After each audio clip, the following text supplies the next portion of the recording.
Shalom Bapak Ibu semuanya, selamat berjumpa lagi dalam program SOS Sahabat Orang Sakit. Kami menghadirkan mereka-mereka yang diizinkan Tuhan mengalami hal-hal yang tidak diinginkan, tapi Tuhan izinkan karena untuk sebuah kebaikan. Walaupun kebaikan itu kadang juga susah untuk dimengerti. Apa baiknya dengan hal ini? Waktu anak saya 15 Juni kemarin COVID, Delta lagi, 4 hari udah sesak nafas, rumah sakit penuh, saya nggak bisa dapatkan rumah sakit buat anak saya. Apa baiknya? Susah untuk mengerti apa baiknya. Tapi waktu berjalan, dan kita akhirnya mengerti juga. Kenapa Tuhan izinkan terjadi? Selalu ada hal-hal baik. Nah, itulah yang selalu dihadirkan dalam program SOS ini. Sehingga kita berharap, dan pasti karena selama ini juga terjadi, kesaksian itu menjadi kekuatan buat Bapak Ibu yang sedang mengalami. Kami tentu berharap Bapak Ibu tidak mengalami, tapi seandainya mengalami, diizinkan sakit tertentu, cerita-cerita dari kami ini akan memberikan sebuah harapan. Bahwa dalam nama Tuhan Yesus ada kesembuhan, ada mujizat, dan seandainya tidak ada mujizat, ada kekuatan di dalam menghadapi semuanya. Nah, kali ini kita hadirkan Dr. Leo dan Ibu yang akan memberikan kesaksian. Ya, selamat malam, Pak Dokter. Malam, Pak Jarod. Ya, ini Pak Dokter Leo sama Ibu, boleh nama? Ya, nama saya Leonardus Santo Isman, biasa dipanggil Leo. Ya. Ini istri saya Herlina Swandi, dipanggil Herlina biasanya. Ibu Lina, ya Ibu Lina dan Herlina, Pak. Herlina. Ya. Iya, Ibu Herlina dan Pak Leo. Ya, ini yang mau disaksikan nih siapa yang sakit nih, Bapak atau Ibu? Putri kami, Pak. Putri pertama kami. Bapak bukan Ibu. Waktu saya dapat jadwal, nih Dokter Leo nih mau kesaksian. Dokter sakit juga ya. Dokter juga manusia, Pak.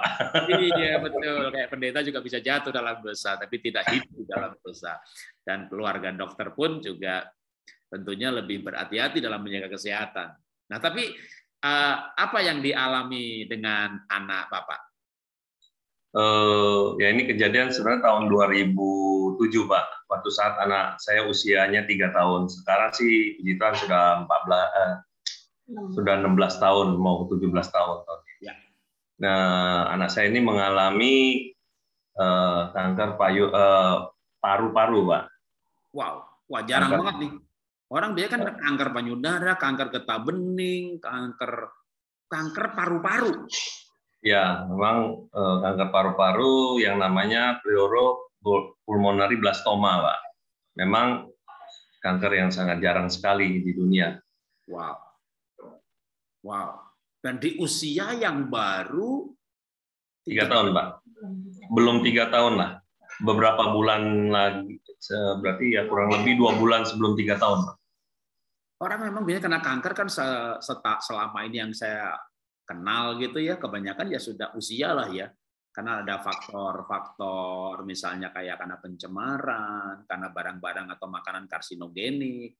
Nah, kalau usia 3 tahun ini, dan Bapak seorang dokter ya, apa yang menyebabkan dia terkena kanker kira-kira, Pak? Terus terang sebenarnya penyebab pasti kita belum tahu, Pak ya. Cuma memang kalau dilihat resiko, memang ada garis keturunan dari orang tua saya. Mama saya kan dulu meninggal karena kanker payudara beserta komplikasinya. Cuma ya apakah kemudian terjadi pada seseorang atau keturunannya itu untuk anak-anak sih memang belum tahu aja sih. Bisa. Iya, dan juga kankernya kan berbeda jenisnya. Ini paru-paru yang sangat jarang terjadi. Iya. Wah. Nah, kalau bisa diceritakan waktu anak positif atau divonis kanker paru-paru, atau mungkin seberapa parah konsekuensi atau risiko dari kanker paru-paru ini, Pak? Terus terang waktu itu kan tahun 2007 itu kami pergi berobatnya di Singapura, Pak, karena awalnya keluhannya kami nggak menyangka karena keluhannya nyeri perut. Dari hasil pemeriksaan lebih lanjut di rumah sakit di Jakarta ternyata dibilang ada cairan di paru-paru. Nah, kemudian bawa ke Singapura, ternyata setelah berapa hari di Singapura baru ketahuan bahwa ada tumor, ada massa di dalam paru-paru anak saya. Wow. Nah, pada saat itu dokter Singapura masih menganggap suatu tumor paru yang jinak sih, sehingga dokter bedah anaknya pun bilang ya simple thing lah, nanti tinggal operasi selesai gitu. Tapi ternyata Tuhan izinkan itu suatu keganasan, Pak. Jadi waktu itu pun operasinya dari prediksi sekitar 3 jam menjadi 5 jam lebih ya. Wow. Karena sulit letaknya. Wow. Ya akhirnya waktu selesai operasi dokter memberitahu bahwa ini kemungkinan besar keganasan. Wow. Harus dilanjutkan dengan kemoterapi. Wih, orang tua aja di kemo nggak sanggup tuh. Nah ini kalau bicara sakit lalu kanker, biasanya seorang ayah ya, apalagi seorang dokter yang logikanya cukup kuat, mungkin lebih siap. Tapi bagaimana dengan ibu nih? Kalau ibu boleh cerita. Wah, ya berat sekali sih. Memang nggak nyangka ya apalagi paru-parunya harus diambil sebagian kan. Wow.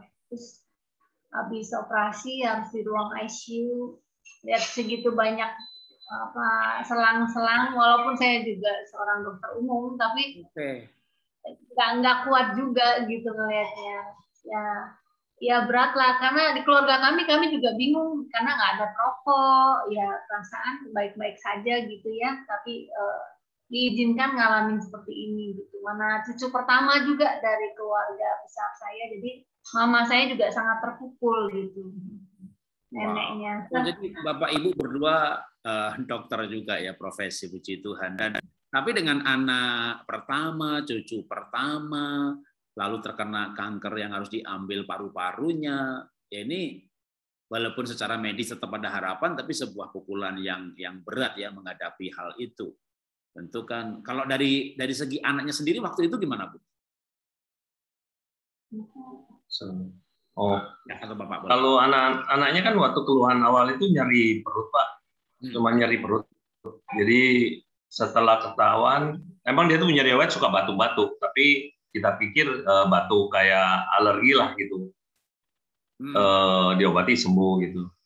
Ya anaknya sih oke-oke aja sih, sampai kita bawa ke Singapura juga fine-fine aja sih. Cuma memang ya tipikal tumor kan begitu, dia tubuh kan ada adaptasi ya. Ukuran tumornya lumayan besar ya, sekitar 7,8 sentian lah diameternya itu. Wow. Nah, jadi mungkin tubuhnya sudah kompensasi, jadi dia nggak ada rasa sesak-sesak juga sih. Cuma kalau kita perhatikan dengan baik, memang ada gejala lah sebenarnya ya. Cuma kita nggak pikir sampai ke paru-paru pada saat itu ya.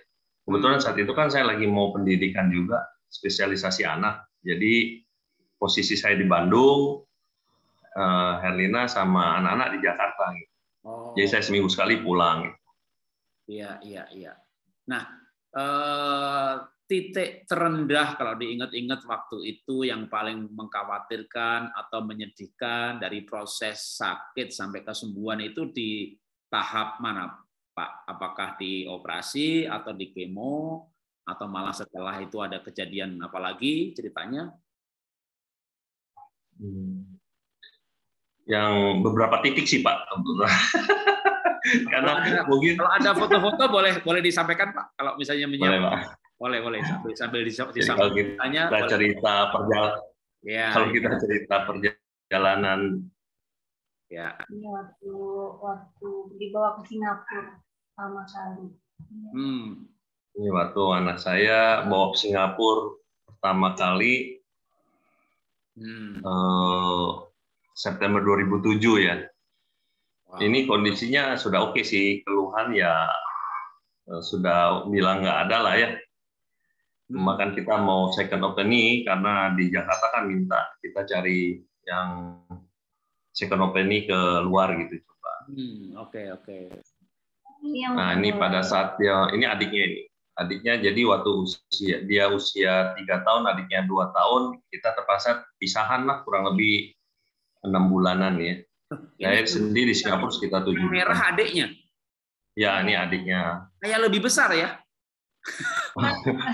Karena dekat kamera, dia dekat kamera ya. Kamera. Cincinya lagi di kemo, makanya rambutnya lagi rontok, berat badan juga ya. Iya, ini pas masa kemo ya. Ya, ini masa kemo. Oh, ini yang di atas ini belum nih. Masih baru. Ini ya. baru Rambutnya masih tebal, rambutnya masih tebal, ya. Makanya jadi kayak setelah kemo rambutnya tipis, malah kayak kepikir nih adiknya gitu jadi kayaknya. Ya, orang tua aja punya rontok, gimana anak-anak? Ya, jadi memang berapa titik itu pada saat dia operasi, karena habis operasi kan dia sempat masuk ICU juga, dipasang ventilator.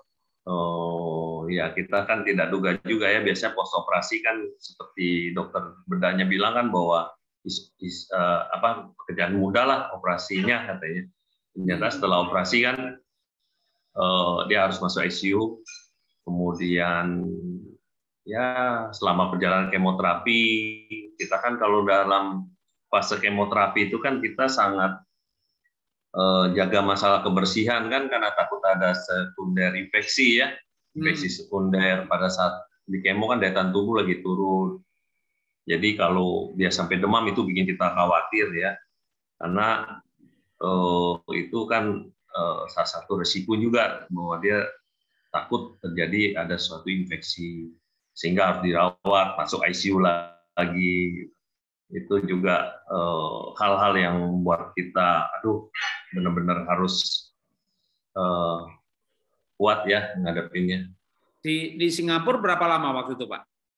Kita kurang lebih 7 bulan ya, 7-8 bulan. Lama juga. Karena treatment anak saya sendiri kan 6 bulan. Wow. Nah, selama itu Bapak atau Ibu yang mendampingi, ganti-gantian? Kebetulan kita berdua ada kesempatan untuk mendampingi, Pak. Kita berdua sempat mendampingi, cuma adiknya cuma 6 bulan sama kita, selebihnya dia di Jakarta. 3 bulan, 3 bulan. Selebihnya dia ada di Jakarta sama saudara, sama neneknya. Oke, ya. Nah, selama di Singapura ada saudara, teman, kakak di sana? Kalau awal-awal nggak ada, Pak. Teman sih ada, cuma teman sekolah dulu. Cuma kan untuk saudara nggak ada. Jadi ya kita datang sana, ya pikirnya kan datang cuma buat second opini. Kemudian kalaupun mau operasi ya sudahlah. Kita pikir juga habis operasi kan pulang. Ternyata berkepanjangan. Terus ketemu SOS gimana ceritanya, Pak? Jadi di tahun 2007 itu kan Pak Stefanus baru, sebetulnya foundernya SOS Pak Stefanus kan. Ya. Pak Stefanus dia baru juga pelayanan di Singapura. Baru mulai ya kali ya? Baru mulai SOS ya? Tahun 2008 mulai, 2007 ada pelayanan lah, home visiting, termasuk kami salah satu yang dikunjungi sama Pak Step sama Bu Iva. Oke. Jadi cikal bakal pelayanan SOS ini berarti. Iya. Jadi waktu itu dari saudara sepupu kami lah menginfokan kemana, kemudian Pak Stefanus Bu Iva ketemu kami. Wow. Dimulai waktu mulai kemoterapi. Dan itu berarti banget ya ada teman di sana ya. Ya, jadi ya puji Tuhan lah. Waktu-waktu saya diisi dengan persekutuan doa sana sini ngikutin Pak Stefanus. Iya, ada kegiatan yang berarti. Nah, oke, boleh dilanjutkan ceritanya mengenai Kathleen ya. Ya kalau si Pak Leo ini waktu dia tahu anaknya sakit, itu dalam waktu sebulan 2 bulan mungkin turun 10 kilo kali, saking stresnya. Sekarang bisa ketawa-ketawa dia. Waktu itu mah down sekali. 2 bulan. Dan kebetulan, iya 2 bulan Pak, dalam 2 bulan turun 10 kilo ada kali 9-10 kilo. Ya memang waktu saya tahun lalu terkena gejala COVID, panas, demam, hilang rasa, saya waktu itu Indonesia menterinya aja masih bilang Indonesia nggak kena gitu. Tapi saya kena gejala yang anak saya 2 di Singapura. Kan di Singapura sangat concern banget gitu ya. Jadi waktu Pak gejalanya kita diinform terus itu. Loh kalau saya ngalamin gejala-gejala semuanya, tulang pegel linu, bahkan akhirnya demam 40 derajat. Saya ngambil keputusan isolasi mandiri dan pengobatan sendiri loh. Nah, itu sampai rasa berpikir, loh, saya mau mati nih gitu. Tapi saya itu siap banget itu kalau saya mati masuk surga. Tapi saya bandingkan dengan bulan Juni tahun ini, ya belum lama ini anak saya COVID, saya lebih takut loh. Jujur bener saya lebih takut anak mati daripada diri saya mati gitu. Itu saya juga pernah mengalami yang namanya, aduh anak sesak nafas 40 derajat lebih parah daripada saya dulu gitu. Sampai nggak mandi 7 hari karena demamnya terlalu tinggi dan masalahnya rumah sakit penuh. Iya. Terus saya telepon dokter pun juga bisa, bisa 2-3 jam baru nyambung gitu. Itu pun juga nanti Pak setelah jam segini ngebel lagi begitu. Jadi kira-kira. Terus kalau di WA pagi sorenya baru jawab selesai praktek. Jadi rumah sakit penuh, anak udah demam, saturasi udah turun terus, oksigen kosong. Itu saya betul-betul sempat juga mengalami kepanikan ya, ketika lebih panik daripada waktu diri saya sendiri terkena COVID gitu. Sakit dengan gejala COVID. Saya nggak bilang terkena karena saya nggak tes, tapi gejalanya sih sama persis, dan itu seangkatan dengan teman-teman saya para hamba-hamba Tuhan yang dipanggil Tuhan bulan Maret itu tahun lalu, itu awal-awal sekali. Oke, boleh dilanjutkan ceritanya Pak yang mengenai Catherine. Ya, nah ini teman-teman kami ini angkatan pertama kayaknya SOS. Ya, kita ada Ibu Iva, Pak Stefnya yang ngambil foto kayaknya nggak ada.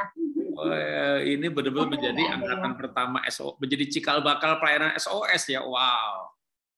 Benar. Itu di atas saya, kan saya lagi gendong Catherine, lagi nggak ada rambut. Di atasnya ada Ibu Rudi. Nah, Ibu Rudi itu salah satu yang sahabat yang dibawa Pak Stef, karena beliau juga mengalami kanker paru yang divonis dokter paling tinggal 2 minggu gitu. Wow, oke. Nah, jadi dia tetap dia percaya Tuhan, dan waktu mengunjungi kami berarti udah sekitar sembuh 10 tahun gitu. Dari yang kata dokter udah nggak mungkin gitu. Dari 2 minggu udah 10 tahun. Waduh, wow. Ya. Sampai sekarang masih hidup Pak. Jadi udah 20 tahun dokter udah angkat tangan. Wah, luar biasa. Ya. Ya, jadi Pak Stef luar biasa membawa. Nah, memang makanya kesaksian itu memberi kekuatan ya bagi orang-orang yang mengalami hal yang sama. Jadi sama seperti Pak Stef mengunjungi kami dan membawa orang-orang yang dengan kesaksian gitu. Jadi kami sangat dikuatkan. Tadinya kayak dunia runtuh lah ya. Apalagi kami medis lebih tahu kan konsekuensinya penyakit, konsekuensi kemoterapi. Jadi lebih tahu, malah lebih takut. Kalau nggak tahu apa-apa kan tenang aja, nggak tahu. Iya benar Pak. Yang kebetulan anak saya ini ya sakit penyakitnya di Singapura sendiri belum pernah ada Pak. Waduh, jadi dokternya nggak pengalaman kan? Ya, jadi regimen kemoterapi pun mereka minta dari Amerika. Si uji coba yang Pak. Merupakan the best regimen yang ada saat itu. Wah, kalau kita jadi udah sering kan dokternya bilang, oh kami pernah menangani nih tahun lalu sembuh begini. Ini penyakit langka gitu. Jadi kita juga jadi, waduh. Iya, jadi bener juga. Ya kita dikasih tahu itu ya mau apa? Nggak ada pilihan kan Pak. Ada tempo hari ada yang bilang bawa Cina untuk pakai frozen, bawa kemana, ke Jepang, ke Belanda. Pikir dimanapun tempatnya, ya kita percayalah kalau Tuhan mau sembuhkan pasti ada jalannya. Nah, jadi kami putuskan lanjut di Singapura. Ya, lihat penyakitnya langka, dokter di Singapura belum pernah mengobati hal itu, artinya kan nggak ada pengalaman gitu ya. Terus sebagai dokter tahu konsekuensi, ya benar juga lebih kayak orang kampung, orang desa nggak tahu itu apa gitu ya. Tahu-tahu sembuh atau tahu-tahu mati kan itu. Tapi nggak khawatir. Tapi sebagai seorang yang dokter yang tahu kan khawatirnya malah lebih. Nah, saat-saat itu apa yang bikin Bapak dan Ibu merasa punya harapan kuat yang dari bukan sisi medis, dari sisi rohani yang bikin Bapak Ibu kuat gitu. Ya, ya kami mengucap syukur sih, makanya Tuhan itu baik sih, penyertaan Tuhan itu nyata gitu. Kami sebenarnya nggak ada teman lah yang benar teman, terus saudara nggak ada di Singapura, tapi Tuhan kirim Pak Steph gitu. Entah dari mana, kemudian Pak Steph membawa teman-teman lagi jadi saudara seiman. Emang tuh kami sangat dikuatkan gitu. Terutama bapaknya si Leo, kalau saya harus ngurus anak kan di tempat tinggal kami. Leo tuh diajak Pak Steph seminggu berapa kali komsel? 5 kali, 4 kali, 3 kali kali. Dibawa ke sana ke sini pokoknya. Ya udah komsel aja komsel kalau saya sih. Yang penting kamu kuat gitu. Itu kayak orang sekolah Alkitab, itu sekolah pelayanan itu. Waktu ngalami mah lembah air mata ya, kita sekarang mengenangnya bisa ketawa-ketawa, tapi ya kita mengenang jalan-jalan Tuhan. Oke, silakan dilanjutkan Pak ceritanya, Kak, foto-foto berikutnya. Ya, sebenarnya ini kami setelah selesai treatment, Pak.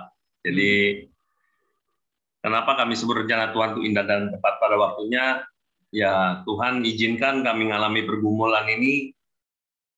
Boleh dibilang pas saya 1 tahun lah ya, 1 tahun dari saya mulai masuk sekolah, kemudian saya harus terpaksa cuti, kemudian masuk lagi sekolah bisa ambil spesialisasi itu kurang lebih 1 tahun. Dengan ya puji Tuhan dari tempat saya sekolah juga sangat support buat saya gitu.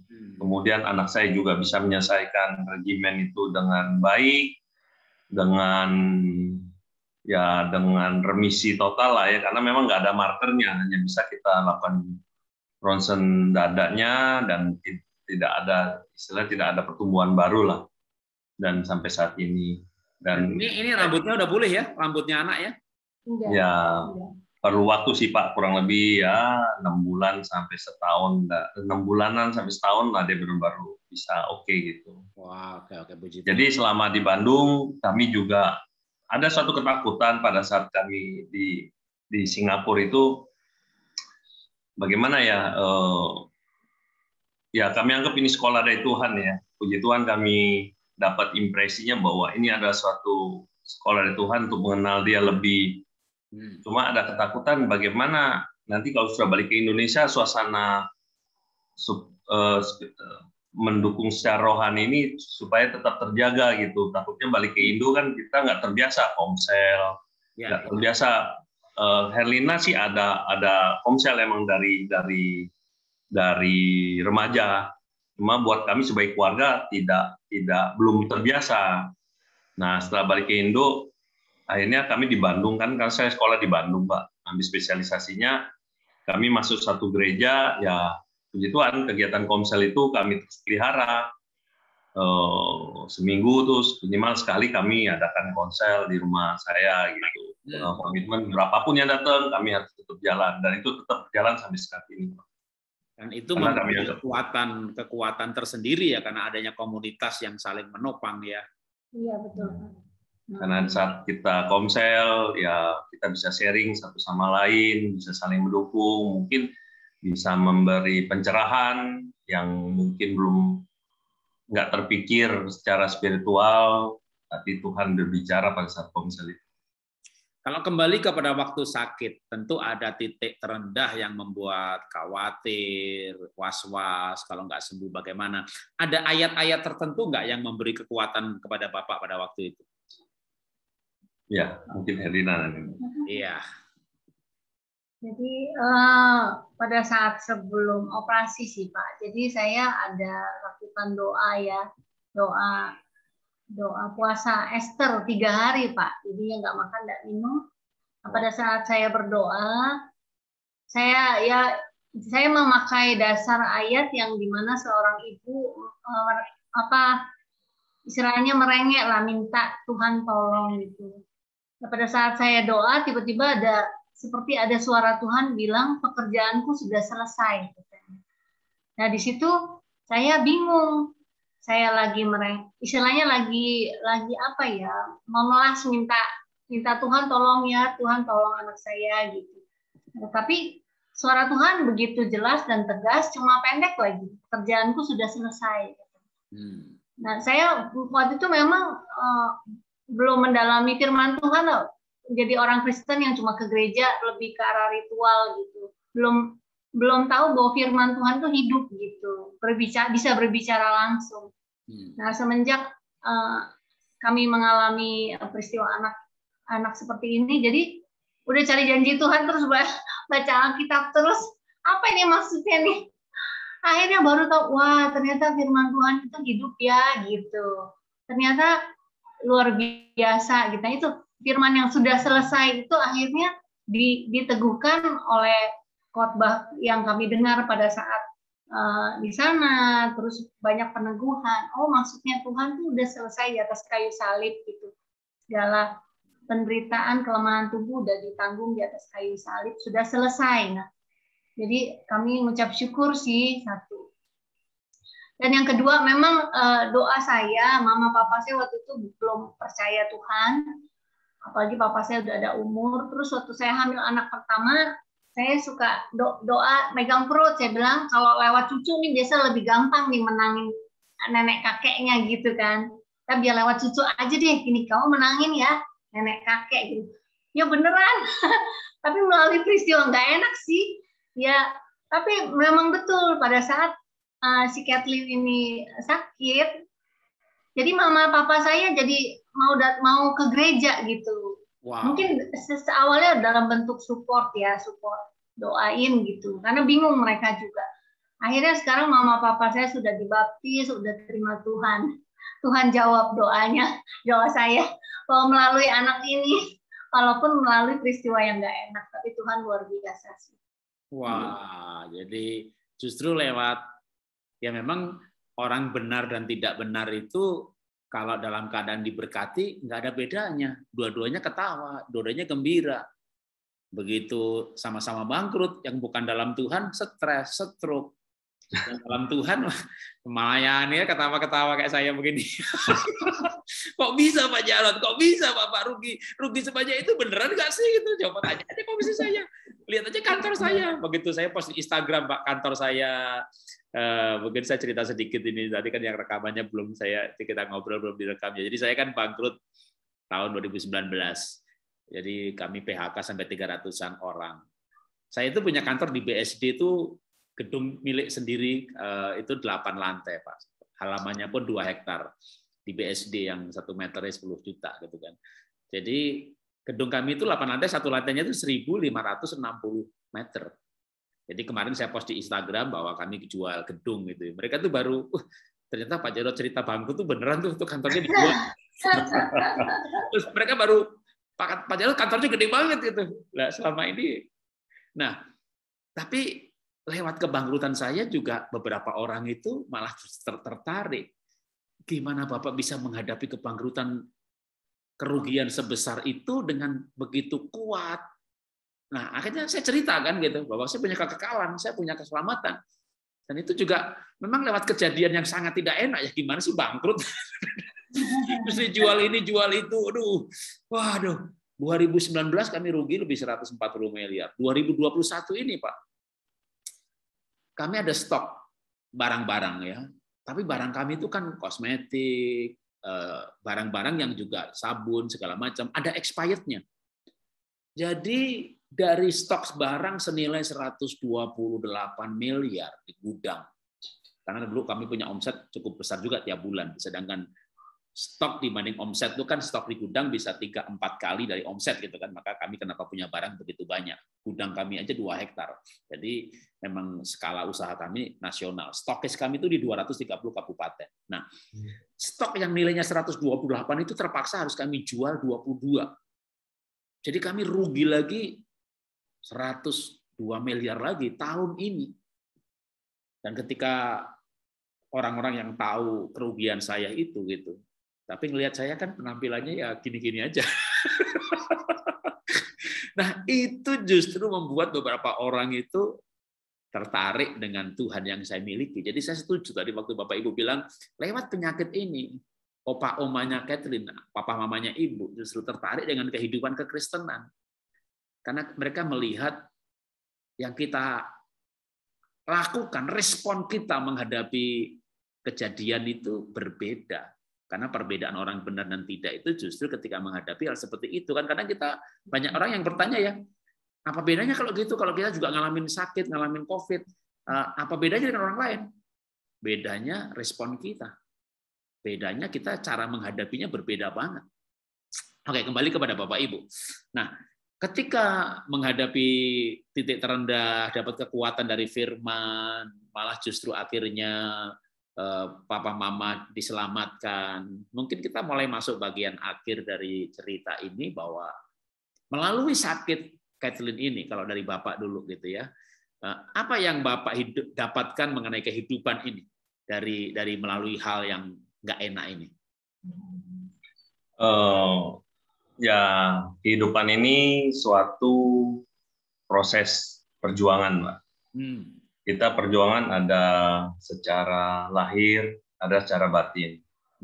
Kita secara lahir, ya kita kehidupan kita lah, kayak saya profesional dokter, saya harus jalankan dengan baik, dengan strategi, dengan keilmuan saya, dengan baik. Tapi secara batin, spiritual, perjuangan kita adalah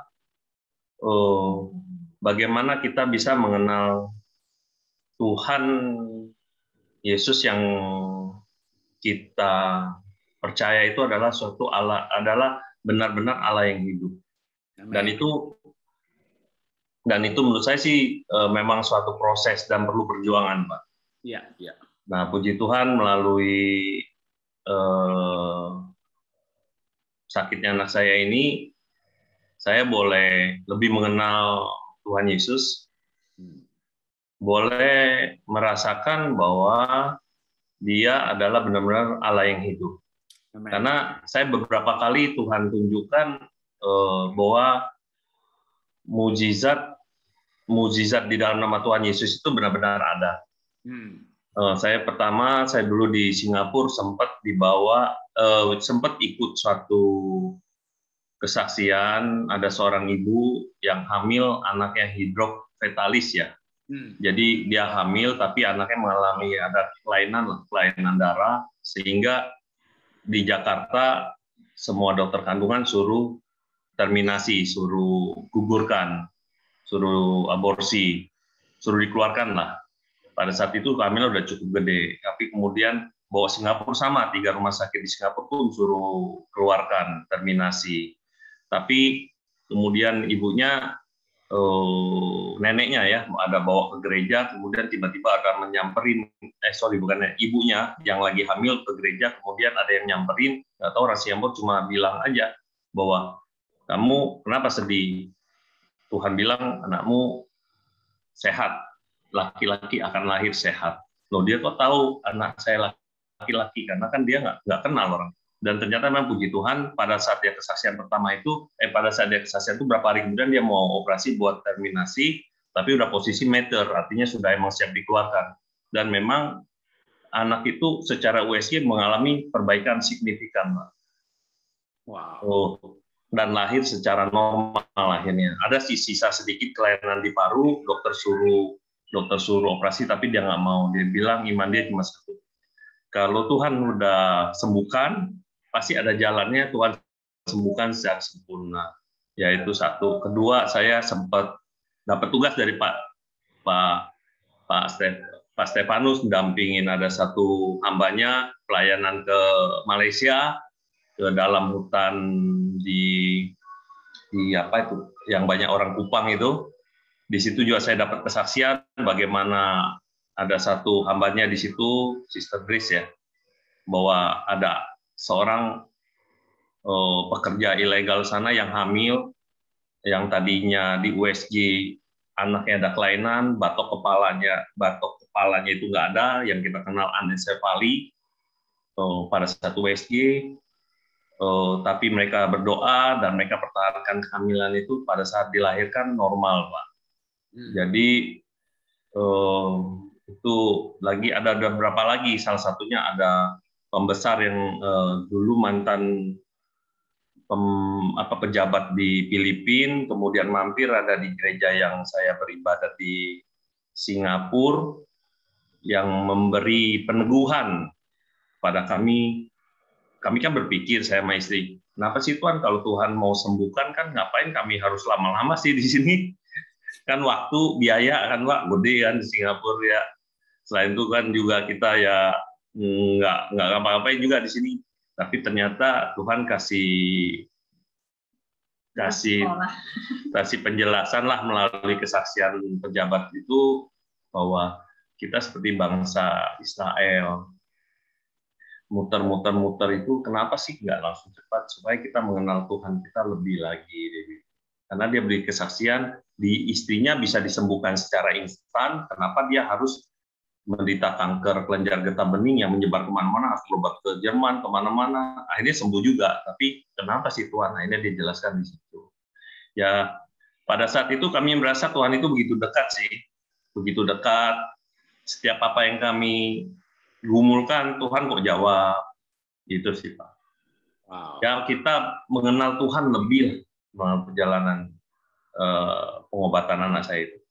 Amin, amin, amin. Dari Ibu mau ditambahkan pergumulan yang didapat melalui anak ini, baik kekuatan ayat ataupun pelajaran kehidupan dari lewat anak sakit ini. Ya, kalau saya sih merasa bahwa Tuhan itu setia sih akan janjinya. Manusia sering nggak setia, tapi kalau Tuhan mah nggak bisa ingkar janji. Jadi kalau Tuhan sudah berfirman, kita yang harus setia untuk percaya gitu. Memang butuh kesabaran. Kalau sakit tuh butuh sabar, Pak. Satu aja kuncinya, sabar dan percaya. Memang yang bikin orang stres tuh karena nggak sabar. Kapan ya Tuhan? Kapan gitu kan? Ya, memang butuh kesabaran dan percaya. Nggak mudah, tapi ya banyak lah. Melalui selama di sana juga melalui anak. Jadi intinya kami boleh bersaksi, dan pada saat kami pengobatan di sana, teman-teman yang lagi pengobatan juga beberapa dimenangkan ya. Iya. Ya. Puji Tuhan puji sih. Tuhan. Contoh yang ini Pak, satu. Yang tadi yang di konsel tuh tadinya dari agama lain. Nah ini. Anaknya lagi nggak ada rambut juga. Ini tadinya belum percaya, akhirnya bisa dimenangkan keluarga. Kemudian ada satu keluarga lagi yang dari Riau juga, itu dari belum percaya sampai terakhir satu keluarga sudah percaya, meskipun anaknya harus pulang, harus pulang lebih dulu, tapi anaknya sempat nulis di blognya. Kalau kita bisa baca di blognya itu, dia udah bilang bahwa melalui apa yang dia alami, ya dia sih istilahnya dia terima, walaupun dia harus berpulang gitu, supaya mama papanya bisa ikut Tuhan. Wow. Jadi ya begitulah. Apakah ya selama kami di sana sih ya kita nurut aja lah, Tuhan mau bagaimana Pak. Yang penting kita jangan keraskan hati. Justru mendapat banyak pelajaran kehidupan ya Pak ya. Iya. Oke, sebagai penutup masih ada yang mau ditambahkan dari segi data? Kalau enggak boleh kasih pesan penutup untuk kita semuanya Pak. Ya, kita kalau sudah pernah mengalami, Tuhan izinkan untuk mengenal Tuhan lebih baik lagi, mengenal Allah sebagai pribadi yang hidup, kita harus juga berani ambil putusan untuk berjuang secara spiritual, hidup sesuai standar Tuhan. Nah, untuk dapat terus hidup sesuai standar Tuhan, perlu kita lingkungan yang mendukung. Ya, kalau sejauh ini sih yang kami rasakan, kami perlu satu komunitas seiman yang selalu saling mendukung. Karena sebosan apapun kita dalam menjalani rutinitas komunitas tersebut, Tapi pasti itu akan jauh lebih baik kalau kita tidak mengikuti komunitas seiman itu. Ya dalam hal ini kita komunitas seluler, Komsel ya. Jadi itulah yang membuat kami kuat sampai saat ini, Pak. Yang membuat kami terus menjadi saling mengingatkan satu sama lain. Sehingga ya kami rasakan sih penjagaan Tuhan itu terus kami bisa nikmati, kami bisa syukuri setiap hari, Pak. Oke, ya terima kasih Pak Leo dan Ibu untuk kesaksiannya. Saya akan membaca ayat buat kita semuanya ya. 1 Petrus 2 ayat 24. Ia sendiri telah memikul dosa kita di dalam tubuhnya di kayu salib, supaya kita yang telah mati terhadap dosa hidup untuk kebenaran. Oleh biru-birunya kamu telah sembuh. Jadi dari satu ayat ini saja bukan hanya soal kesembuhan yang sebenarnya ditanggung oleh Tuhan di kayu salib, tapi ada yang lebih besar lagi dari hal itu, yaitu dosa. Masalah terbesar di dunia ini atau hidup ini adalah kita menghadapi kematian yang kekal atau maut. Dan masalah terbesar itu sudah selesai di kayu salib. Ya, mati bagi kita, memerdekakan kita dari dosa, sehingga kalau kita menerima Yesus sebagai Tuhan dan Juru Selamat pribadi, kita menerima hidup yang kekal. Itu lebih penting daripada sebuah kesembuhan. Tapi juga beberapa orang mendapat kasih karunia. Selain mendapat keselamatan, juga justru mendapat bonus kesembuhan. Karena di kayu salib, Tuhan Yesus menebus bukan hanya dosa, tapi juga mematahkan setiap kok, kata firman Tuhan. Kok kemiskinan, kok sakit penyakit, bukan berarti yang sakit kena kutuk. Kok pendeta juga bisa sakit. Tetapi kok dalam arti dikuasai sakit penyakit, sakit turun-temurun, dan sakit nggak sembuh-sembuh, keluar masuk rumah sakit terus, seperti kehidupan yang dijajah oleh penyakit. Saya dulu sebelum jadi orang Kristen, paru-paru basah, bengek, sesak nafas, alergi monosodium glutamat, kulit berlendir, makan sedikit mecin atau jangankan udang, ebi sedikit aja kulitnya berminyak dan berlendir, menjijikkan, belum baunya lagi. Aneka penyakit saya alami. Saya lahir baru, dan memang saya waktu itu nggak cari kesembuhan sih. Saya cari keselamatan, karena saya ditantang waktu itu dalam KKR-nya almarhum Kak Yeremia Yarim. Kalau kamu mati malam hari ini, kamu yakin masuk surga? Dulu saya merasa yakin, saya pelajar teladan, saya bintang pelajar, saya dikenal sebagai orang baik, ketua OSIS. Bukan hanya bintang pelajar, itu saya nomor 1 Kota Solo, tapi juga pelajar teladan dari sisi kategori keteladanan. Nomor 1 juga, makanya masuk IPB tanpa tes. Tapi ketika ditantang malam itu sama Kak Yer, kesalahan itu seperti kain kotor, dan dijelaskan panjang lebar, diberi tantangan. Betul Anda yakin dengan kesalehan masuk surga? Waduh, saya jadi nggak yakin. Saya menerima Yesus sebagai Tuhan dan Juru Selamat pribadi. Saya mencari penebusan dosa. Tapi ajaibnya ternyata saya juga mengalami pembebasan dari alergi. Makan apa aja nggak sakit lagi. Belum lagi penyakit-penyakit lain yang dulunya itu kayak menjajah, sembuh juga. Jadi itu adalah kasih karunia, itu anugerah, itu bonus. Tetapi yang terlebih penting lagi adalah keselamatan di dalam Tuhan Yesus, kekekalan di dalam Tuhan Yesus. Melalui kesaksian dari Pak Leo dan Ibu, kita juga kembali diingatkan bahwa lewat penyakit yang dialami oleh Catherine, putrinya, putri pertama, cucu pertama, justru mengalami sekolah kehidupan. Mungkin nggak pernah bermimpi ya melayani Tuhan. Impiannya ya suami istri jadi dokter, mungkin suatu saat buka rumah sakit atau klinik, berkarir sebagai dokter spesialis. Tiba-tiba harus berhenti dari kegiatan itu, bahkan berhenti dari sekolah untuk ngambil spesialis karena anak sakit. Tapi ketika berhenti itu ternyata mulai terlibat sesuatu yang nggak diimpikan, pelayanan. Ya, walaupun awalnya mungkin daripada nganggur ya ikutlah kemana pendeta pergi, dampingi dah. Tapi lama-lama sampai menikmati dan merasakan dipakai Tuhan, merasakan menguatkan orang lain, merasakan mendoakan orang lain sembuh. Seperti persis waktu juga saya mulai pelayanan. Bahkan waktu itu saya seperti terheran-heran gitu. Saya doain orang sakit sembuh. Saya doa sendiri sakit nggak sembuh-sembuh. Lalu doain orang lain sembuh. Wah, orang lain sampai berterima kasih. Makasih banyak buat doanya. Tuh. Sampai akhirnya saya sempat diundang KKR ke sana kemari. Pernah di lapangan terbuka bikin KKR. Waktu saya datang saya kaget ini. Panitia menyiapin acara gede-gedean ini gitu. Waduh, di Kalimantan di lapangan terbuka. Waduh, spanduknya bikin saya betul-betul panas dingin. Hadiri kesembuhan ilahi, bawa orang sakit. Saya pikir Tuhan, aku ini bukan pendeta, memang sahabat Tuhan, saya pengusaha, tapi ini dibikin KKR seperti ini. Seperti jet coaster iman saya. Udah pokoknya kita KKR, altar call Tuhan yang menyembuhkan, bukan saya. Pokoknya dalam nama Yesus sembuh, dalam nama Yesus sembuh. Udah, kita nggak mikir sembuh apa enggak. Besoknya orang-orang datang ke sekretariat panitia. Ada yang bawa buah, bawa ini, bawa itu. Berterima kasih anaknya sembuh. Waduh, waktu di Kalimantan sempat ada yang anaknya kakinya panjang sebelah, dibawa. Itu saya nangis, Tuhan. Saya dulu obsesi jadi pengusaha, dan betul-betul jadi pengusaha juga.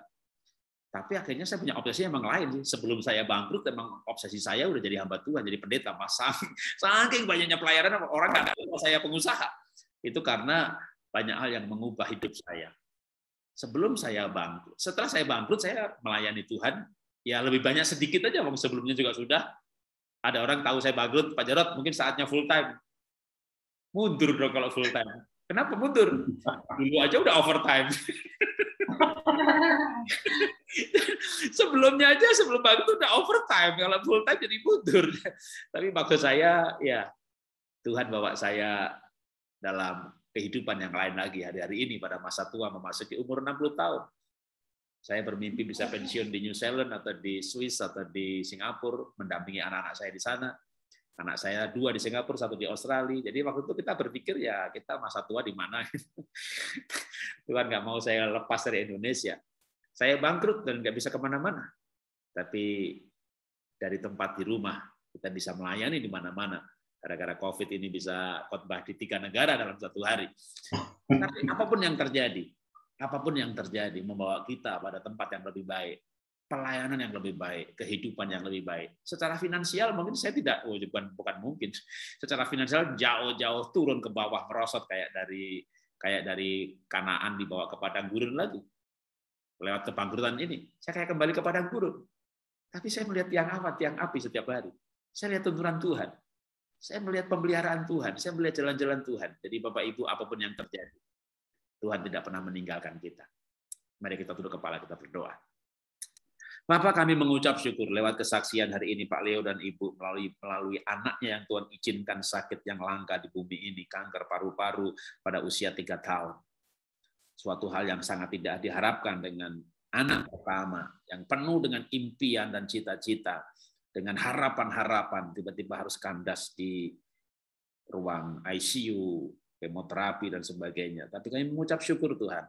Kami melihat kisah bagaimana Tuhan membawa keluarga ini pada suatu pengalaman dengan Tuhan dan membawa satu keluarga ini untuk melayani Tuhan. Sebuah pengalaman yang tidak pernah terlupakan. Dan kami berdoa untuk Kathleen, untuk adiknya juga, mereka kedua akan menjadi hamba-hamba Tuhan. Apapun profesi mereka di dunia ini, dokter yang melayani Tuhan, pengusaha yang melayani Tuhan, insinyur yang melayani Tuhan, apapun yang Tuhan bawa mereka dalam hidup ini secara sekuler, mereka adalah hamba-hamba Tuhan. Demikian juga dengan kami Tuhan. Dan para pemirsa acara ini, di dalam nama Tuhan Yesus, biar apapun yang terjadi hari-hari ini yang kami alami, membawa kami menjadi hamba-hamba Tuhan di bumi ini. So, kami memiliki kesadaran yang lebih melalui COVID ini, bahwa setiap nafas kami adalah kesempatan, setiap kehidupan kami adalah kesempatan, setiap perpanjangan usia kami adalah kesempatan kami melayani Tuhan. Terima kasih Bapak untuk acara hari ini, dan untuk kesaksian Pak Leo dan Ibu. Biar kami semuanya juga boleh diberkati. Dalam nama Tuhan Yesus. Amin. Ya, terima kasih Pak Leo dan Ibu buat kesaksiannya. Tuhan memberkati.